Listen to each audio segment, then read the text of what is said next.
Hello friends, welcome back to nursing with Naveen. आज का हमारा टॉपिक है एब्रप्सो प्लेसेंटा। तो चलिए शुरू करते हैं। सबसे पहले देखते हैं इसकी definition. Premature separation of normally implanted placenta occurs after 20 week of gestation leads to bleeding and fetal compromise.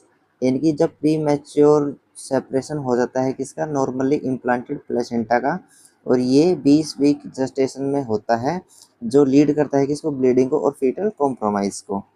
उसके बाद में टाइप्स, यानी कि एग्जाम के लिए इंपॉर्टेंट होता है टाइप्स। सबसे पहले जो टाइप्स होता है वो होता है रिवील्ड, यानी कि blood come out vaginally, and then second type is concealed, blood hidden inside uterus dangerous. यानी कि जो सेकंड टाइप होता है कंसील्ड वाली, ये डेंजरस होता है क्योंकि इसमें जो ब्लड होता है वो इनसाइड द यूट्रस हिडन होता है। देन उसके बाद में आता है third type mix, both internal and external bleeding, यानी कि इस टाइप के अंदर बोथ यानी कि इंटरनल और एक्सटर्नल दोनों टाइप की ब्लीडिंग होती है। उसके बाद में रिस्क फैक्टर, यानी कि एब्रप्सो प्लेसेंटा के क्या क्या रिस्क फैक्टर हो सकते हैं। सबसे पहला है हाइपरटेंशन, जो मोस्ट कॉमन है।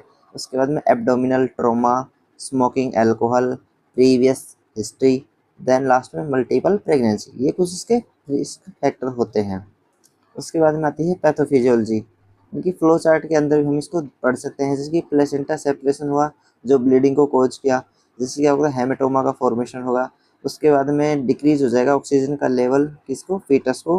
और उसके बाद में फीटल ऑक्सीजन का लेवल डिक्रीज होने से जो फीटल को क्या हो जाएगा, डिस्ट्रेस में चला जाएगा और फीटस की क्या हो सकती है, डेथ भी हो सकती है।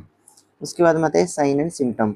साइन एंड सिम्टम यानी कि हमें क्या क्या देखने को मिलेंगे, painful vaginal bleeding, abdominal pain, board like rigid uterus, then last में फीटल डिस्ट्रेस, यानी कि डिक्रीज एफएचआर, यानी कि फीटल हार्ट रेट, यानी कि फीटस की जो हार्ट रेट है वो कम हो सकती है, यानी कि डिक्रीज हो जाती है। ये इसके साइन एंड सिम्टम होते हैं।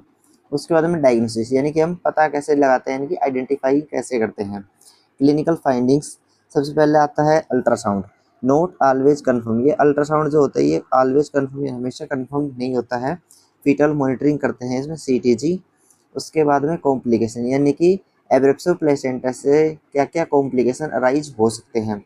मदर के अंदर मदर शॉक में जा सकती है, लेंसी, रीनल फेलियर, एंड फीटस को क्या क्या कॉम्प्लिकेशन हो सकते हैं, हाइपोक्सिया हो सकता है, प्रीटर्म हो सकता है, और लास्ट में डेथ हो सकती है किसकी, फीटस की। उसके बाद में मैनेजमेंट, यानी कि इमरजेंसी के टाइम पे हम इसको मैनेज कैसे करते हैं, आईवी फ्लूइड से, और अगर ज़्यादा ब्लीडिंग हो जाए तो ब्लड ट्रांसफ्यूजन करके। उसके बाद में मॉनिटर वाइटल्स एंड एफएचआर। उसके बाद में ऑक्सीजन थेरेपी प्रोवाइड करके। इमीडिएट डिलीवरी इफ़ सीवियर, यानी कि सीवियर है तो इमीडिएट डिलीवरी परफॉर्म करते हैं। उसके बाद में नर्सिंग मैनेजमेंट, यानी नर्सिंग मैनेजमेंट क्या क्या होता है एब्रेप्सो प्लेसेंटा के अंदर। Assess bleeding and vitals, continuous fetus monitoring. उसके बाद में मेंटेन आईवी लाइन और प्रोवाइड इमोशनल सपोर्ट, यानी कि हमें असेस करना है ब्लीडिंग को, वाइटल्स को, कंटिन्यू फीटस की क्या करनी है, मॉनिटरिंग करनी है, आईवी लाइन को मेंटेन करके रखना है। उसके बाद में मदर को इमोशनल सपोर्ट प्रोवाइड करना है।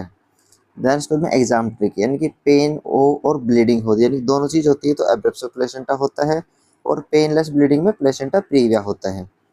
ठीक है। उसके बाद में एमसीक्यू, यानी कि एमसीक्यू इसके अंदर से आया है कि आपको रिस्क फैक्टर बताना है किसका, एब्रेप्सो प्लेसेंटा का। इसमें 4 ऑप्शन है जिसमें कोई एक ऑप्शन है वो करेक्ट है, जो आपको कमेंट में बाद में बताना है। ये आपकी प्रैक्टिस के लिए है, जो आपको स्किल को और नॉलेज को इन्हेंस करेगा, यानी कि इंक्रीज करेगा, बढ़ाएगा। उसके बाद में thank you, like share and subscribe nursing with Naveen. मिलते हैं नेक्स्ट इन्फॉर्मेटिव वीडियो के साथ में, तब तक के लिए थैंक यू।